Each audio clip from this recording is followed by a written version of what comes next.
what's the thumbnail going to be? It's going to be something like, will these cheap knockoff pickups sound any good in this Dave Murray tribute guitar? I don't know. Let's wire them up, put them in, see how they go. I don't know why, but YouTube says to get any fucking views, you've got to do silly faces with your stuff and have the thing and make a weird face. Apparently if you're not doing a stupid face, then there's no emotion in your thumbnail. What the fuck is that all about? And I don't know if you can see, but I bought some that had the PAF style and then some that had the Damasio style, but I couldn't get both of the hex screw lugs into both sides. I could only do it on one side to get that Damasio stupid distortion look and the PAF look. But this is going to be close enough for what we're doing. These are cheap pickups. I don't know if they're going to sound any good. I do know that they're ceramic. They feel like they've got a good amount of winding on them, but we'll get the multimeter onto them, do some measurements, see where they're sitting. Best we can do is put it together, mount the scratch plate on a donor guitar and just see what they sound like. That's probably the best we can ask for. Farty bottle. I've got this pickup that was sent over by my brother. I've got the magnet for it there somewhere, so we'll have to reattach the magnet. We'll make sure that we polarize that correctly. I don't know what these are out of. They're a mystery. They've got red particle board on them and then just plastic wiring, so I have no idea. Be interesting to see what it sounds like. But I do have this cover that fits perfectly and goes with the color combination that we're using for the Dave Murray Stratocaster build. Now, doing a little bit of research, what I did find out is the 57 Strat that Dave had with the humbuckers in it, and he had a vintage style Strat pickup in the middle, still retained 250k pots in all the positions. Couldn't find what sort of cap was used, but I would assume it would have been a 0.47. So what I'm thinking has happened is when he got the 57, all he did was put the humbuckers in. Now, originally on the 57, it has a 3-way blade switch. I've got a 5-way switch here. Just happens to be a nice Japanese made one. I'm going to put this in and give a little more options so that you can have 1, 2, 3, 4, 5. Let's do that. I've also got some 500k pots here in case we want to play with the sound. The difference between a 250k pot and a 500k pot, 500k pot is going to let more high end through that pickup. This will tame it down a little bit, I guess you could say.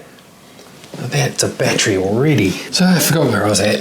A 500k is going to let more high-end frequency through, giving the pickup kind of the idea of a little bit more high gain. 250k will take some of that top end out. Traditionally, 500k pots go with humbuckers because they're a bit warmer sounding. 250ks go with single coils because single coils are traditionally a bit more high frequency, and this helps to pull them down a bit. There's no real rule to what you use. It's kind of what sort of sound you're after. If we're going for the Dave Murray sound, we probably should run with the 250s. I'm going to wire it up with these and just have a listen, see what it sounds like. We can always switch them out and try the 500s as well. Let's get some stuff mounted up. This is handy because the 57 Strat for Dave Murray has a black toggle cap. Now the way around that you mount this really comes down to personal preference. I generally put the spring on the outside. It might come down to how this is going to fit in the body. Looks like a Smurf guitar at the moment. Funny thing is, this is the same blue as my business that I run. It's pretty funny. Look, pretty close. A little bit brighter, but funny. Oh, we got the big cutout. It's been cut out here, so I can put the spring on the outside. Bucket loads of room. Awesome. Later on, I'll add some more shielding just on this bit here. Just the more you have, the more antenna you've got for that noise reduction. If you want to learn about shielding, check out the video up in that corner. That's a nice switch. Now with these Gotto pots, they have this little notch here. If you're flat mounting it, then you probably want to just take that notch off, but we're going to use the second nut there to raise the mount. Otherwise, these are going to stick through way too high. We want them down about here, not way up there. Apparently these Gotto pots are being discontinued, which guts me because I love Gotto parts. And the replacement for them are these Alpha pots, which are made in Korea. Now, the only problem that I've got there is that I've had trouble with these Alpha pots. I've had about 4 of them fail on me already. When I get the multimeter out to measure these pickups, we'll measure these pots as well. See how good or bad they are, I guess. This has still got the plastic on it. We'll move that off later when we're getting into the finishing. Now, if you got them the best washer to put on after this nut on this side is those ones with the teeth on them so they grab. Fortunately I don't have those, so I'm just going to use the standard washers on there and just tighten them down. They should be alright. So the way I like to line up my pots in the back of a Strat is I like to get my bottom tone facing directly back up this way, and then my middle tone, I like to get that center lug facing that one. So these two in line with each other, that's two in line, and these two are a bit open. Okay, and then my volume, I like to just point that center lug at the center back of that one.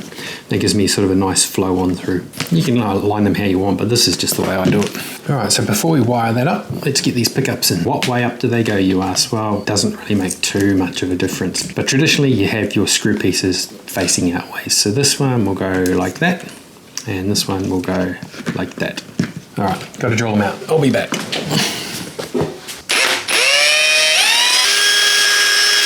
Pop the screw in, put the spring on, push it down, hold it in place with the alligator, and then screw it in. Lots of lights, should it go? Genius. Thanks Philip Ignite. Eagle eye view would have spot what I forgot.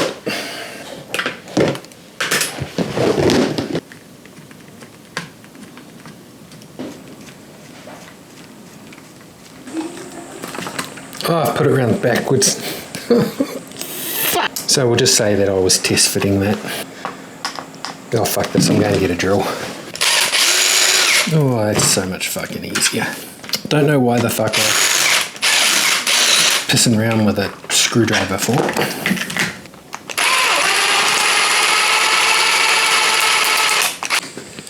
What I like to do is I like to put a bit of flux on the backs of these. It just helps with soldering to them. You don't have to heat them up as much, you know.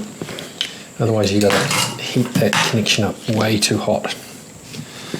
Now with a bit of flux on there, it will take really quick. See, I didn't have to sit there long at all. There's a little trick I learned a while ago. You hold your wire and your two little fingers there, then you got your 2 pointers here, and then that way you can tin your wire. Pretty straightforward. But what I decided to do is I'm going to do this ground wire again because I didn't like the look of it. So I'll keep that one, I'll do this one again. I've put the 0.47 UF cap in here. So worth noting with these Japanese switches, these are around the other way. So for instance, these 3 pins are over on this side and these pins are over on this side. It's a bit weird, but it's almost like if you imagine actually that looking down on it that way is how those pins work. Confusing as shit, but you get there.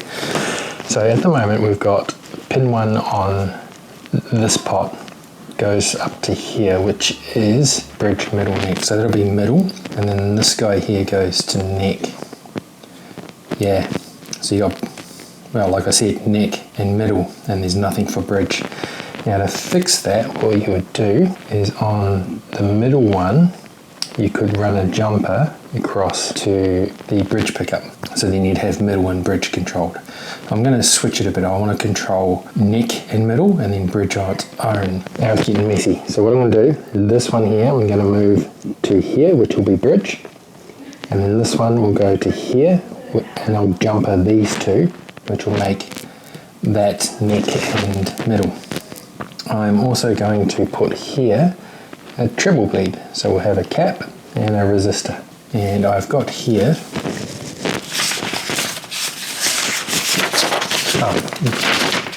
I found this of the Dave Murray signature series. It's really hard to see, but you can kind of make it out.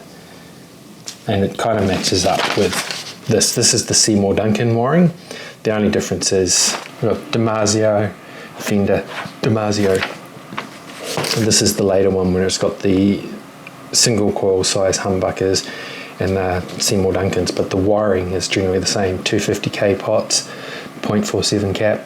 But on Dave's original, I believe the switch was a 3-way, on.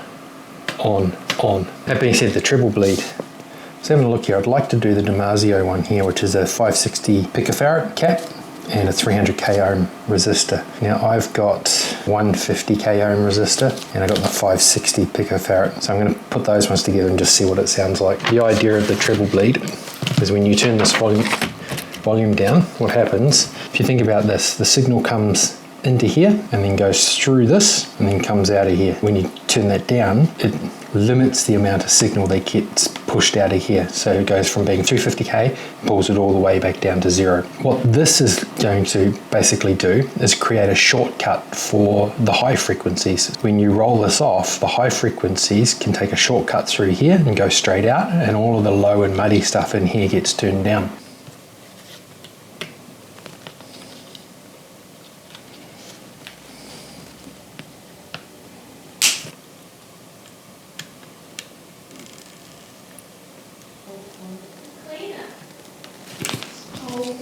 Best thing that you can do is to just keep it as neat as you possibly can.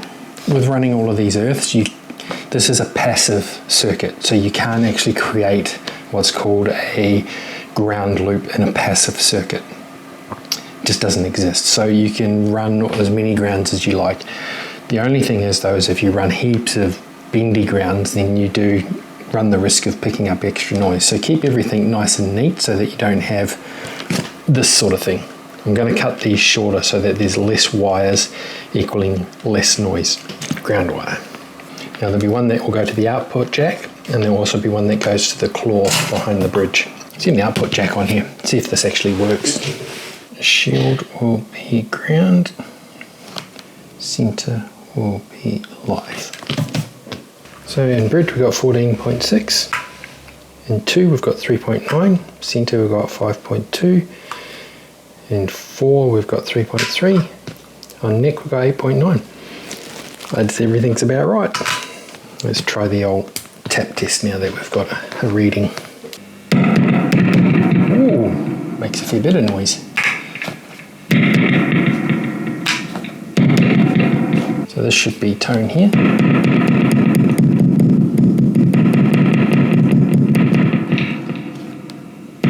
Nothing.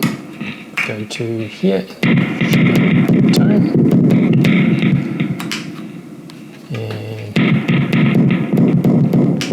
well, it all seems to work. The question is, what the hell does it sound like? Well, let's get it into a guitar and have a listen. Alright, so we've had this bad boy into a body and it sounds pretty interesting. But you are going to have to wait until the final reveal till we have a proper listen to it. And while we're waiting for the neck to cure, which will take about 1,000 years, and while I'm getting ready to give the body the final coat, well, we may as well go ahead and tidy up these wires here.